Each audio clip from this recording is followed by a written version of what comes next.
नमस्कार, मैं मनोज भट्ट। आप देख रहे हैं इंडिया टुडे ग्रुप का फार्मर डिजिटल प्लेटफॉर्म किसान तक। गेहूं पर संकट बरकरार है, या यूं कहो कि वीट ऑन द हीट, यानी कि गेहूं की गर्माहट जो है वो आम आदमी और किसानों को परेशान करने की तरफ बढ़ रही है। इस पूरे मामले को समझते हैं। असल में केंद्रीय कृषि व किसान कल्याण मंत्रालय ने बीते दिनों कृषि फसलों के उत्पादन का तीसरा अग्रिम अनुमान जारी किया है, जिसके तहत इस साल 112 मिलियन मीट्रिक टन गेहूं अ, के उत्पादन का अनुमान है। लेकिन गेहूं उत्पादन के इस अग्रिम अनुमान के बीच गेहूं खरीद और स्टॉक के आंकड़े डरा रहे हैं, जिसे देखकर वीट की हीट यानी कि वीट और हीट का अंदाजा लगाया जा सकता है। मतलब गेहूं की ये गर्माहट इस साल आम आदमी के साथ ही किसानों को भी मुश्किल में डाल सकती है, जिसे गेहूं इंपोर्ट की तरफ बढ़ता भारत संबंधी खबरों से पूरी तरह से समझा जा सकता है। आइए समझते हैं कि पूरा मामला क्या है। पहले समझते हैं कि गेहूं खरीद क्या है और स्टॉक का गणित क्या है। असल में देश में गेहूं के भंडार खाली हैं। 1 अप्रैल 2024 को गेहूं का स्टॉक 75 लाख मीट्रिक टन था, जो बफर स्टॉक से थोड़ा सा अधिक था और 16 सालों में सबसे कम था। इस बीच गेहूं की खरीद प्रक्रिया शुरू की गई, जिसके तहत इस साल 372 लाख मीट्रिक टन गेहूं खरीदने का लक्ष्य रखा गया। इस लक्ष्य की पूर्ति के लिए अब तक 20 लाख से अधिक किसानों से 265 लाख मीट्रिक टन गेहूं की खरीदी हो चुकी है, जबकि कई राज्यों में गेहूं खरीद की प्रक्रिया बंद हो चुकी है। समझा जा रहा है कि इस साल भी गेहूं खरीद का लक्ष्य पूरा नहीं होगा। इन हालातों में यह तीसरी बार होगा जब गेहूं खरीद का लक्ष्य पूरा हो नहीं सकेगा। ऐसे में गेहूं का सरकारी स्टॉक भी 300 मीट्रिक टन से कम होने का अनुमान है। इन सब के बीच खास सुरक्षा के लिए 80 करोड़ लोगों को फ्री अनाज का वितरण भी होना है, जिसके लिए 185 लाख मीट्रिक टन गेहूं का जो आवंटन है वो सरकारी स्टॉक से किया जाना है। इन सब तमाम गेहूं के इन आंकड़ों के बीच जो चीजें निकलती है वो गेहूं इंपोर्ट की कहानी। असल में गेहूं खरीद की सुस्त चाल, गेहूं स्टॉक की बेहाली के इस हाल और देश में जो गेहूं की महंगाई बनी हुई है, गेहूं के जो दाम है वो, क्योंकि मौजूदा वक्त पर अगर हम बात करते हैं गेहूं के दाम एमएसपी से अधिक चल रहे हैं, तो ऐसे में इन हालातों को देखते हुए देश में गेहूं इंपोर्ट की पैरवी होने लगी है।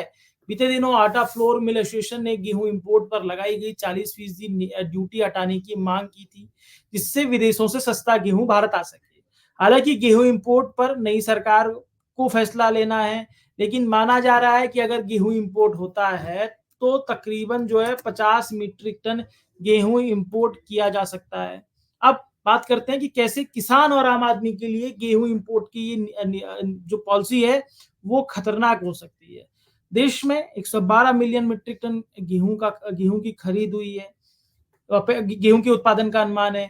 लेकिन जो गेहूं की जो सरकारी खरीद है, जो बफर स्टॉक है, वो उसको देखते हुए इस तरह की संभावनाएं बन रही हैं, इस तरह के हालात बन रहे हैं कि सरकार को अपना भंडार भरने के लिए विदेशों से गेहूं इंपोर्ट करना पड़ सकता है। और गेहूं इंपोर्ट की जो तस्वीर निकल कर आती है, ये किसान और आम आदमी के लिए खतरा बता रहे हैं विशेषज्ञों का मानना है कि अगर गेहूं इंपोर्ट होता है तो इससे जिन किसानों ने गेहूं की बेहतर दाम की चाह में उसे स्टॉक किया है, उन्हें नुकसान का सामना करना पड़ सकता है। गेहूं इंपोर्ट होने की स्थिति में एक निश्चित समय पर गेहूं के दामों में गिरावट आएगी। संभवतः माना जा रहा है कि गेहूं इंपोर्ट की ये पॉलिसी किसानों के स्टॉक गेहूं की व्यवस्था को डिरेल कर देगी। वहीं गेहूं इंपोर्ट की पॉलिसी आम आदमी के लिए भी नुकसानदेह साबित हो सकती है। असल में गेहूं इंपोर्ट होने के दौरान तो दामों में कमी आएगी, लेकिन एक निश्चित समय के बाद देश में मांग के अनुरूप कमी होने का हवाला देते हुए दामों में कृत्रिम बढ़ोतरी होने की संभावना है। इस सूरत में आम आदमी को गेहूं के अधिक दाम चुकाने पड़ सकते हैं। मौजूदा वक्त में जो दाम है, अगर यही हालात बनते हैं, गेहूं इंपोर्ट भी हो जाएगा, तो क्योंकि बहुत कम मात्रा में गेहूं इंपोर्ट होगा, उसके बाद फिर से गेहूं इंपोर्ट होने को लेकर तस्वीर पैदा की जाएगी, हालात पैदा किए जाएंगे, तो आम आदमी को भी अधिक दाम चुकाने पड़ सकते हैं, क्योंकि नई फसल अप्रैल में आनी है अगले साल। इन हालातों में गेहूं की स्टॉक लिमिट की सख्त निगरानी आवश्यक है। लेकिन अगर जिस तरीके से गेहूं उलझा हुआ है, गेहूं का गणित उलझा हुआ है, तो गेहूं की गर्माहट ये है कि वो किसान आम आदमी के लिए भी नुकसानदेह हो सकती है। बेहद ज़रूरी है कि गेहूँ संकट पर जो है किसान और आम आदमी को चौकस रखे जाए। किसान अपनी फसल जो है वो जो उन्होंने स्टॉक की है वो नीतियों के अनुसार, बाज़ार की चाल के अनुसार ही बेचें, क्योंकि कहीं ऐसा ना हो कि गेहूँ इम्पोर्ट और किसान बेच दें या गेहूँ इम्पोर्ट होने से पहले बेच दें। तो समझें बाज़ार की चाल को, किसानों को समझना बहुत ज़रूरी है, क्योंकि जो तस्वीर निकल कर आती है, जो हालात हैं, वो गेहूँ की गर्माहट की तरफ इशारा कर रहे हैं। अब गेहूँ की इस गर्माहट से कैसे निपटा जा सकता है, इसे समझने के लिए नीतियाँ बनाने की आवश्यकता है। ये हमारी छोटी-सी कोशिश थी। आपको ये हमारी कोशिश कैसी लगी ज़रूर बताइएगा। अगर आपको हमारा कार्यक्रम पसंद आता है, तो शेयर, सब्सक्राइब, लाइक ज़रूर कीजिए। इसी के साथ ही इजाज़त दीजिए, आप सबसे फिर मुलाकात होगी।